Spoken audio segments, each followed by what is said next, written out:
Y do you think this problem is only in Islam? ಕೇವಲ ಇಸ್ಲಾಂನಲ್ಲಿ ಯಾಕೆ ಅಂತ ಒಂದು ನಿಮಿಷ ಪೂರ್ತಿ ಕೇಳಿಸ್ಕೊಂಬಿಡಿ. ಇಸ್ರೇಲ್ ಪ್ಯಾಲೆಸ್ಟೈನ್ ಗಲಾಟೆ, ಎಸ್, ಇರಾನ್ನಲ್ಲಿ ಗಲಾಟೆ. ಇರಾನ್ನಲ್ಲಿ ಏನು? ಇಸ್ರೇಲ್ ಪ್ಯಾಲೆಸ್ಟೈನ್ ಅಂತೂ ಯಹೂದಿ ಮತ್ತೆ ಮುಸಲ್ಮಾನರ ನಡುವೆ. ಹೇಳ್ತೀನಿ. ಇರಾನ್ನಲ್ಲಿ ಏನಿದೆ? ಇಸ್ಲಾಂನ ಹೆಸರಿನಲ್ಲಿ ತಲೆಗೂದಲು ಮುಚ್ಕೊಳ್ತಾ ಇಲ್ಲ ಅಂತ, ಹಿಜಾಬ್ ಹಾಕ್ಕೊಳ್ತಾ ಇಲ್ಲ ಅಂತ ಒಬ್ಬ ಹುಡುಗಿ ನಡು ರಸ್ತೆಯಲ್ಲಿ ಹೊಡೆದುಕೊಳ್ತಾರೆ. ಹಾಂ, that is a problem inside ರೀ. ಅಲ್ಲ, ಒಂದು ನಿಮಿಷ ನೀವು ಇರಾನಿನ ಸಮಸ್ಯೆ, ನಾನು ಪ್ರಪಂಚದಾದ್ಯಂತ ಹೋಗ್ತಾ ಇದ್ದೀನಿ. ಭಾರತದಲ್ಲಿ ಈ ಸಮಸ್ಯೆ ಇದೆ, ಪಾಕಿಸ್ತಾನದಲ್ಲಿ ಸುನ್ನಿಗಳು ವರ್ಸಸ್ ಅಹಮದಿಯರು, ಸುನ್ನಿಗಳು ವರ್ಸಸ್ ಶಿಯಾಗಳು, ಅಫ್ಘಾನಿಸ್ತಾನದಲ್ಲಿ ಏನಾಗಿದೆ ಅನ್ನೋದನ್ನು ಜಗತ್ತು ನೋಡಿದೆ. ಯುರೋಪಿಯನ್ ರಾಷ್ಟ್ರಗಳಲ್ಲಿ ಏನಾಗ್ತಿದೆ ಅನ್ನೋದನ್ನು ಜಗತ್ತು ನೋಡ್ತಾ ಇದೆ. ಯುರೋಪಿಯನ್ ರಾಷ್ಟ್ರಗಳಲ್ಲಿ, ಆಫ್ರಿಕಾದಲ್ಲಿ ಬೋಕೋ ಹರಾಮ್ ರೀ, ಬುಡಕಟ್ಟು ಸಮುದಾಯದ ಬಾಲಕಿಯರು, 100 ಬಾಲಕಿಯರನ್ನು ಕಿಡ್ನಾಪ್ ಮಾಡ್ಕೊಂಡು, ನನಗೆ ಭಾಳ ಬೇಜಾರಾಗುತ್ತೆ. ಅಂದರೆ ಎಲ್ಲೋ ಅಮೆರಿಕಾದಲ್ಲಿ ಇಬ್ಬರು ಸತ್ತುಬಿಟ್ರೆ ದೊಡ್ಡ ಮಟ್ಟದಲ್ಲಿ ಚರ್ಚೆ ಆಗುತ್ತೆ. ಆಫ್ರಿಕಾದಲ್ಲಿ ಇಸ್ಲಾಮಿಕ್ ಟೆರರಿಸಮ್ ಏನು ಮಾಡ್ತಾ ಇದೆ ಅನ್ನೋದ್ರ ಬಗ್ಗೆ ಜಗತ್ತು ಕಣ್ಣು ಮುಚ್ಕೊಂಡು ಕೂತ್ಕೊಂಡಿದೆ. ಬೋಕೋ ಹರಾಮಲ್ಲಿ ಏನು ಮಾಡ್ತಾ ಇದೆ ಅನ್ನೋದ್ರ ಬಗ್ಗೆ ಯಾಕೆ ಪ್ರಪಂಚದ ಎಲ್ಲಿ ಹೋದರೂ ಇದೊಂದು ಸಮಸ್ಯೆ ಇದೆ. ನೋಡಿ, ಅದು ಏನಂದರೆ ಸಮಸ್ಯೆ ಇರೋದೆಲ್ಲ ನೀವು ಪಿನ್ ಪಾಯಿಂಟ್ ಮಾಡಿದಿರಾ, ಇಲ್ಲ ಅಂತ ಹೇಳಿಲ್ಲ. ಬಟ್ ಇನ್ನು ಎಷ್ಟು ದೇಶಗಳನ್ನು ಹೇಳಿ ನೋಡಿ. ಶ್ರೀಲಂಕಾದಲ್ಲಿ ಇರುವ ಸಮಸ್ಯೆ, ಒಂದು ನಿಮಿಷ, ಮಯನ್ಮಾರ್ನಲ್ಲಿ ತಪ್ಪು ನೋಡಿ. ಶ್ರೀಲಂಕಾದಲ್ಲಿ ನಡೆದಿರುವ ಆ ಒಂದು ಘಟನೆ ಯಾವುದು, ಅಲ್ಲಿ ಚರ್ಚ್ನಲ್ಲಿ ಬಾಂಬ್ ಇಟ್ಟಿದ್ದಾರಲ್ಲ, ಅದಕ್ಕೆ ಸಮುದಾಯವನ್ನೇ ತಲೆ ತಗ್ಗಿಸುವ ಕೆಲಸವನ್ನು ಅವ್ರು ಮಾಡಿದ್ದಾರೆ. ಆ ಯುವಕರು ಮಾಡಿರೋ ಕೆಲಸ. ಶ್ರೀಲಂಕಾನಲ್ಲಿ ಇರತಕ್ಕಂಥ ಮುಸಲ್ಮಾನರು 5 to 7% ಇರುವ ಮುಸಲ್ಮಾನರು ಎಷ್ಟು ಅಲ್ಲಿರತಕ್ಕಂಥ ಜನರ ಜೊತೆಗೆ ಚೆನ್ನಾಗಿದ್ದಾರೆ ಅಂದರೆ ಅವರ ಹಿಸ್ಟ್ರಿ ನೋಡಬೇಕಾಗಿರುತ್ತೆ. LTT ಜೊತೆಗೆ ಅವ್ರ ಕೈ ಸೇರಿದೆ ಅಲ್ಲಿರತಕ್ಕಂಥ ಶ್ರೀಲಂಕನ್ ಗೌರ್ಮೆಂಟ್ಗೆ ಅವ್ರು ಸಪೋರ್ಟ್ ಮಾಡಿದ್ರು. ಆ ಟೈಮ್ನಲ್ಲಿ ಅವರು ತಮಿಳನ್ಸೆ, ಯಾರು ಶ್ರೀಲಂಕನ್ ಮುಸ್ಲಿಮ್ಸು ತಮಿಳಿಯನ್ಸೆ. ಶ್ರೀಲಂಕಾದಲ್ಲಿ ಏನಾಯಿತು ಅನ್ನೋದು ಜಗತ್ತು ನೋಡಿದೆ. ಅಲ್ಲ, ಶ್ರೀಲಂಕಾನೇ ನಾನು ಹೇಳ್ತಿರೋದು.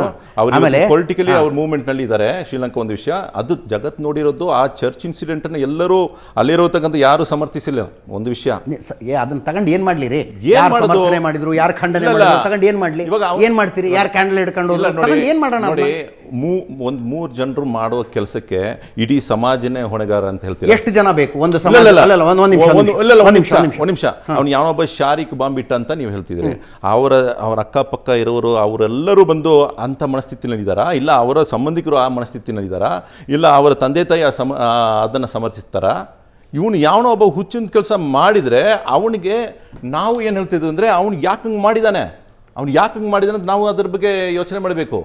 ಅವ್ನಿಗೆ ಯಾರು ಇಂತಹ ಮೈಂಡ್ ಸೆಟ್ಗೆ ಇಂಡಾಕ್ಟ್ರಿನೇಟ್ ಮಾಡೋಕ್ಕೆ ಅವ್ರು ಮುಂದೆ ಬರ್ತಿದ್ದಾರೆ ಅಂತ ನಾವು ನೋಡಬೇಕಾಗಿರುತ್ತೆ. ಅವರು ತಂದೆ ತಾಯಿ ಎಲ್ಲ ಸರಿಗಿದ್ದಾರೆ, ಅವರು ಪರಂಪರೆ ಚೆನ್ನಾಗಿದ್ದಾರೆ, ಮತ್ತು ಇವನು ಮಾತ್ರ ಹೆಂಗೆ ಮಾಡ್ತಾರೆ ಅಂತ ನಾವು ಕ್ವಶನ್ ಮಾಡಬೇಕಾಗಿದೆ. That is the point. ಇವಾಗ ಒಬ್ಬನು ಮಾಡೋ ಕೆಲಸದಿಂದ ಇಡೀ ಸಮಾಜವನ್ನೇ ಇವರೆಲ್ಲ ಹೀಗೆ ಅಂತ ಹೇಳೋದಿದೆಯಲ್ಲ, ಅದು ತಪ್ಪಾಗಿದೆ.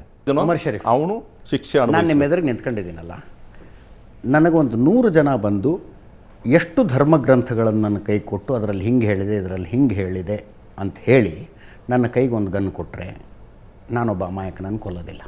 ನಾನು ಅಷ್ಟೇ. ಮತ್ತು ನೀವು ಹೇಗೋ ಅದೇ ರೀತಿ ನಾನು. ಎಕ್ಸಾಕ್ಟ್ಲಿ. ಯಾಕೆ ನನ್ನ ಎಷ್ಟು ಬ್ರೈನ್ ವಾಶ್ ಮಾಡೋಕ್ಕೆ ಮುಂದೆ ಬಂದರೂ ಕೂಡ, ನನ್ನ ಕೈಲಿ ಗನ್ ಕೊಟ್ಟರು ಕೂಡ, ಇಲ್ಲ ಬಾಂಬ್ ಕೊಟ್ಟರು ಕೂಡ ನಾನು ಇಡಲ್ಲ. ಯಾಕೆ ಇಡಲ್ಲ ಅಂಥೇಳಿ?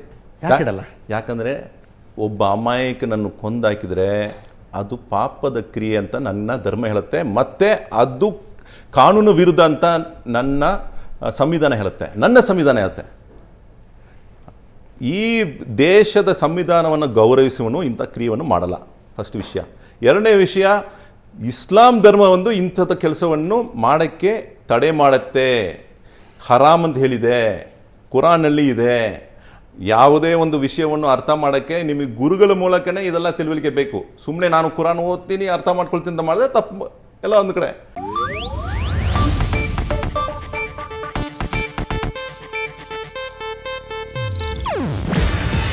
ಇದು ಏಷ್ಯಾನೆಟ್ ನ್ಯೂಸ್ ನೆಟ್ವರ್ಕ್ ಪ್ರಸ್ತುತಿ. ನೀವು ನೋಡ್ತಿದ್ದೀರಾ ಏಷ್ಯಾನೆಟ್ ಸುವರ್ಣ ನ್ಯೂಸ್.